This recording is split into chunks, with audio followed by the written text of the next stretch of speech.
disrupsi, di mana masyarakat mengubah aktivitas dari dunia nyata ke dunia maya, berdampak sangat besar kepada industri media cetak. Perkembangan teknologi informasi menggeser kebiasaan masyarakat mencari berita di media cetak ke online. Imbasnya pun terasa bagi para loper atau penjajah koran, atau kalau di kota Tegal dan sekitarnya, disebut tukang koran.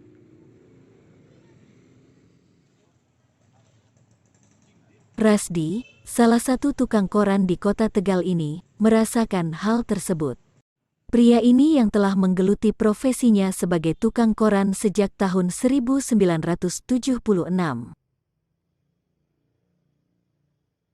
Bagi Rasdi, loper koran sudah menjadi bagian hidupnya.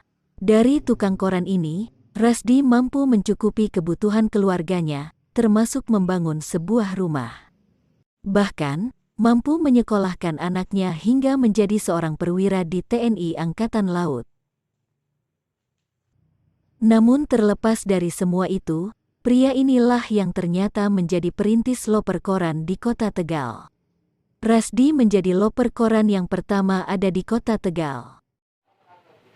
Pertama kami itu merangkak dari pengasong koran itu terkonsepsi waktu kami pada tahun 75 kami pergi ke Jakarta. Di situ ada pengasong koran zaman pemerintahan Presiden Soeharto lah, tahun 75-76. Banyak orang-orang pagi-pagi itu sudah pada bangun. Ternyata di situ banyak kumpul pengasong koran. Di situ ada salah satu agen surat kabar. Waktu itu koran belum begitu seperti sekarang.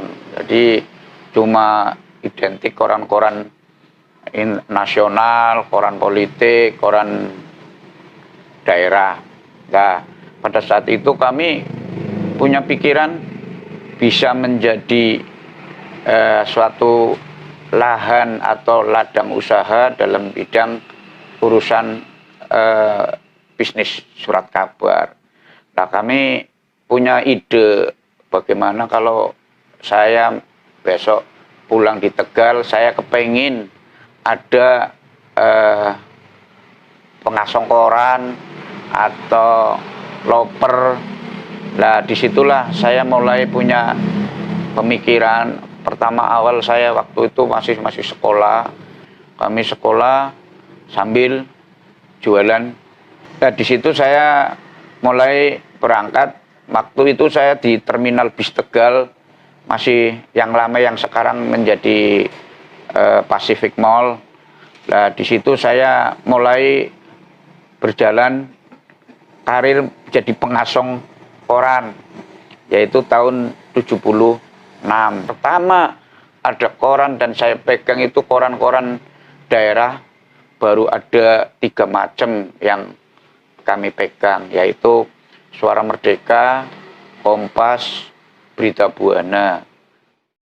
Rasdi menggeluti pekerjaan ini, dari harga koran kala itu hanya Rp15. Bisnis loper koran yang dijalani Rasdi ini, tak berjalan mulus seperti yang menjadi angan-angannya. Bahkan, untuk mengajak anak muda bergabung menjadi tukang koran, banyak yang menolak. Ini lantaran mereka menganggap, loper koran bukan pekerjaan yang menjanjikan. Waktu zaman-zaman saya itu ditawari koran, suruh jualan koran nggak ada yang mau. Malah terang-terangan aja. Jualan koran itu saya dikatakan kakaknya pengemis kayak gitu. Jadi, bisnis surat kabar itu seolah-olah tidak menjanjikan. Ya, jadi di dalam kami jualan koran pun nggak terlalu fokus karena sambil sekolah saya jualan koran, membantu ibu.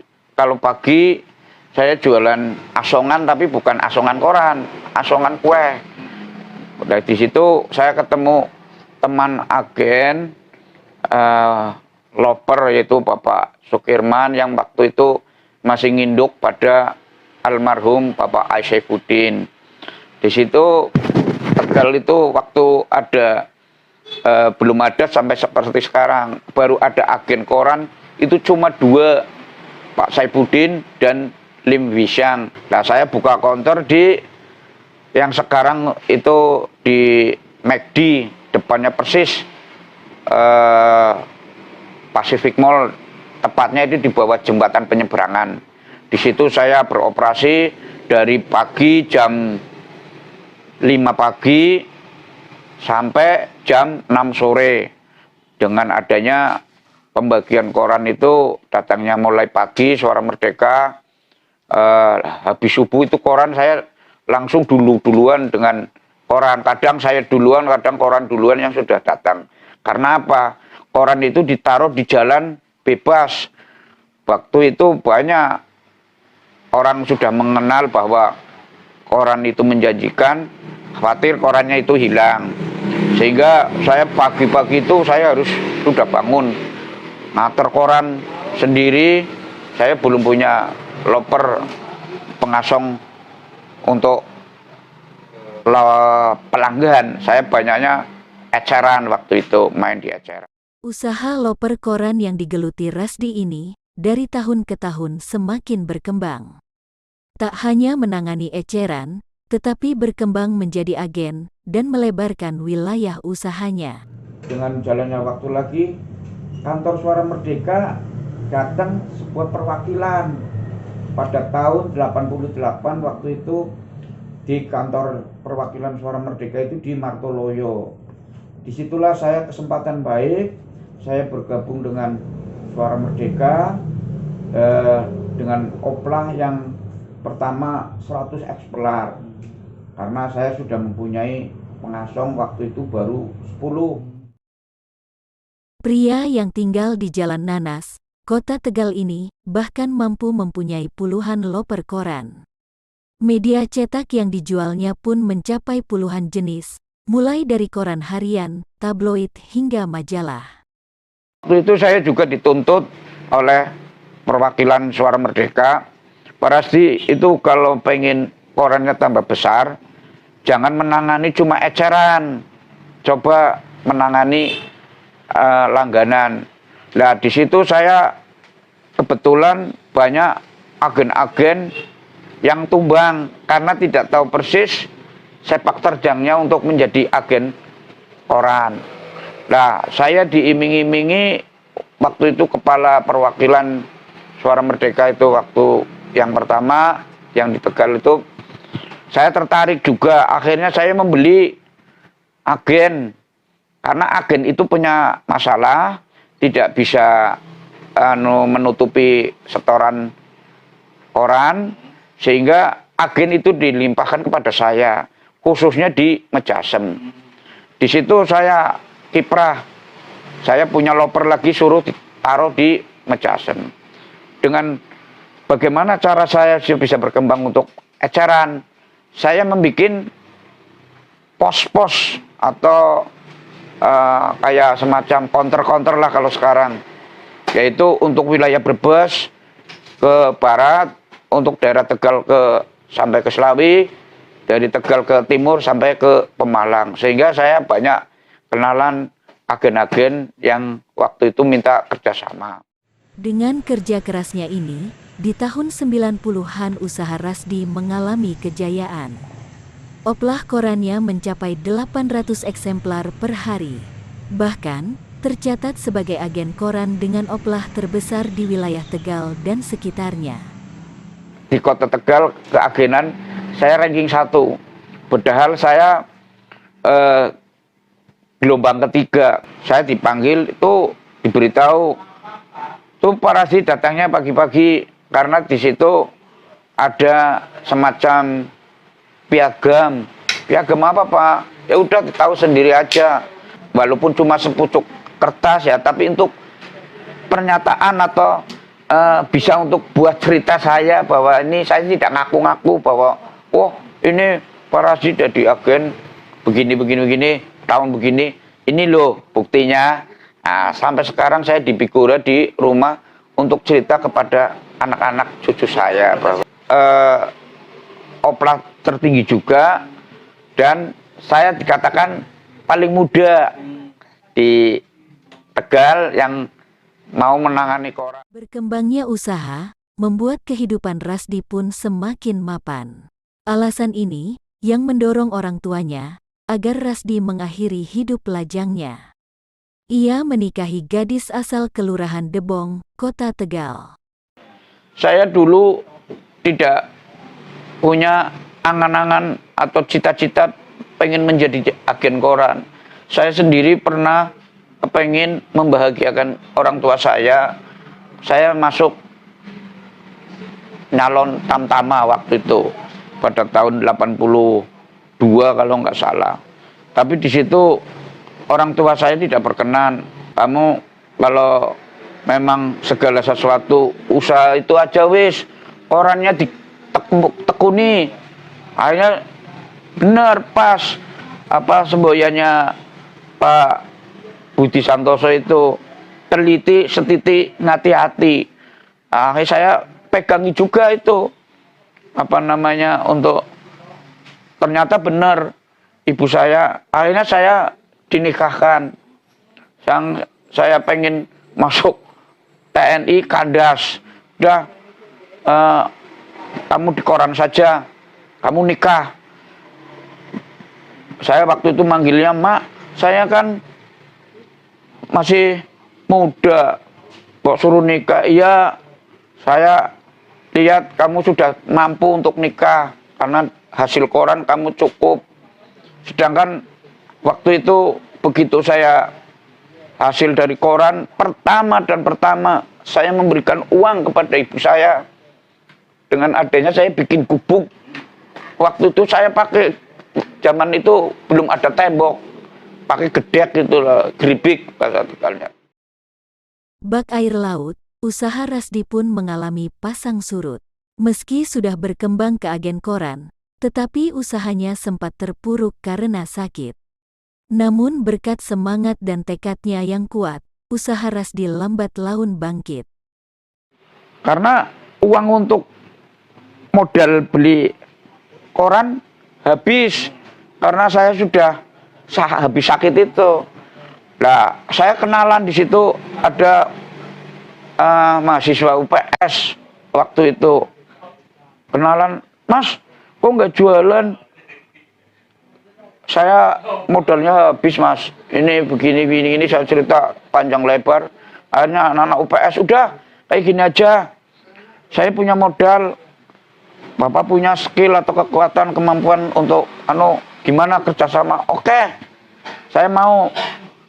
Saya bangkit lagi. Nah, dalam posisi bangkit lagi itu kesempatan. Di situ perwakilan Suara Merdeka itu ada tahun 88 itu. Nah, akhirnya saya dengan mahasiswa itu saya merangkak naik. Nah, di sini saya semakin jalan muncul agen-agen baru. Nah, di situ saya ditemukan memang di kantor Suara Merdeka dulu pernah. Saya bukannya ya mengharap ya wartawan itu dengan agen, dengan pengasong itu solid, akrab. Jadi saling mengisi, kayak seperti sepeda. Ini sepedanya bagus, nggak ada bannya, nggak ada jalan, nggak ada ban, nggak ada rantai, nggak jalan. Jadi saling mengisi. Di saat berusaha bangkit dari keterpurukan usahanya, Rasdi justru mendapat berkah. Anak keduanya diterima masuk Akademi Militer Angkatan Laut. Ya, alhamdulillah saya diberi keberkahan oleh Allah. Saya punya anak 3, yang cewek, cowok, cewek. Yang pertama cewek itu bisnisnya spare part senapan, yaitu soft gun. Yang kedua, saya pernah cerita sama anak saya, ini kamu kalau bisa jangan seperti bapak, karena orang wira swasta itu ada batasnya. Jadi kamu pegawai, saya bilang begitu. Kalau enggak ya kamu masuk TNI. Bapak sok tahu kayak gitu. Jadi kok sok tahu, iya Bapak pernah daftar tapi gagal karena orang tua tidak mengizinkan. Saya bilang, kamu boleh masuk tentara tapi jangan yang di sini, tapi yang di sini nih. Bapak punya duit, kenapa harus daftar, harus diukur pakai duit? Kalau kamu memang benar-benar pintar, kamu pasti jadi. Saya berdoa, ya itu tadi saya pernah katakan, apa doanya? Nah, itu kuncinya wong tua. Bahasa Tegalnya mangan longan turu longan. Nah, itu. Kalau katanya mangan longan turu longan itu mangannya dikurangi, dilong, yaitu puasa, Senin Kemis. Turunnya dilong, turunnya dikurangi, yaitu tahajud, hajat, minta sama Allah. Oh ya udah, kalau memang kamu memang niat. Pas kesempatan berapa bulan kemudian ada pendaftaran di Lanal Tegal. Di situ dia daftar. Di situ daftar sampai berapa hari, 21 hari, mohon izin lagi. Lulus, waktu mendaftar itu belum pakai ijazah, pakainya SKHU. Sekarang anak saya yang jadi masuk di AAL, sampai sekarang ini mau dikirim ke Libanon, ya, walaupun baru mayor pangkatnya. Dan saya masih ngurusi anak saya yang masih kecil, yang masih duduk di SMP kelas 3. Seiring adanya kebebasan pers, banyak bermunculan media cetak, termasuk di kota Tegal kala itu. Namun bagi Rasdi, menjadi agen suara merdeka akan digelutinya hingga tutup usia. Alasannya, dari media cetak ini ia bisa menghidupi keluarganya. Pertama ada koran-koran lokal, ya ada Tegal-Tegal, ada macam-macam lah. Waktu pertama kali ada kebebasan pers, siup, sit, ada apa itu, saya mulai, ya koran-koran lah. Tapi saya tetap, saya suara merdeka karena ya boleh dikatakan saya sombong. Nafas saya seluruh untuk anak saya sampai saya bisa nikah, nyekolahkan anak saya. Jujur saja, saya dari suara merdeka sampai saya ini, kalau ingat suara merdeka itu, saya betul mengenang secara suka duka, sedih, saya nangis. Bukan saya itu dibikin-bikin, karena saya mengalami pahit getirnya di suara merdeka. Sampai, ya maaf, teman-teman yang sekarang itu saya tahu. Pertama pada karirnya, pada masuk jadi karyawan suara merdeka, saya tahu. Jadi saya terenyuh kalau ingat. Akhirnya sampai anak saya, udahlah Pak, Bapak kalau masih senang di koran ya monggo, tapi nggak usah kayak dulu-dulu lagi. Tapi saya tetap eksis di suara merdeka karena besar kecilnya dari suara merdeka. Jujur saya tidak berbicara istilahnya berlebihan atau ditambahi atau dikurangi. Saya jujur dari hati nurani saya, lubuk yang paling dalam. Seiring perkembangan zaman dan kemajuan teknologi, keberadaan media cetak terus tergerus. Keadaan ini pun dialami Rasdi, sang perintis loper koran di kota Tegal.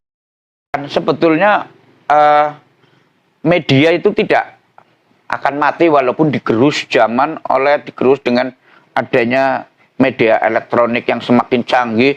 Jam berapa saja kita buka, malam, jam 1 malam, jam 2 malam, itu sudah ada.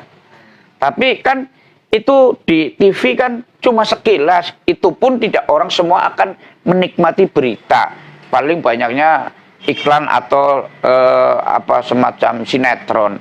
Tapi koran kan mendetail kronologi kasus kejadian A, B, C, D, misalnya tanggal lahirnya, kecelakaannya, jamnya komplit. Di situ kan ada. Itu sepengetahuan saya karena saya bukan bidangnya.